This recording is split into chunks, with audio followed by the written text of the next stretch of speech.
পুরো বাংলাদেশের ইয়াং জেনারেশনের কথা বলছি।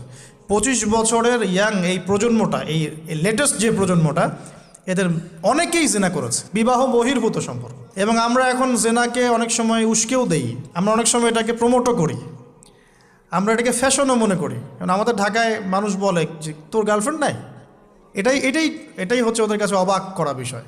সবাই ঘুরে, ঈদের দিন তুই ঘুরতে পারিস না? আমাদের ফ্যামিলির মধ্যে একজন বলতেছিল তার মেয়েকে, সবাই ঈদের দিনে বাইরে যায়, তুই যেতে পারস না?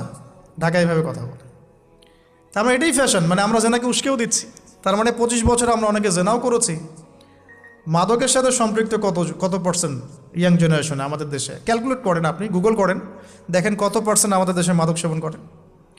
ইভেন এখন কিশোর গ্যাং বের হয়েছে, কিশোর গ্যাংয়ে অনেক যুবকরা যায়, অনেকে রাস্তাঘাটে মারামারি করে, অনেকে পলিটিক্যাল দলাদলির মধ্যেও আছেন অনেকেই, এবং এখানে ভাই ভাইয়ের রক্ত ঝরাই আমরা। উভয় মুসলিম কিন্তু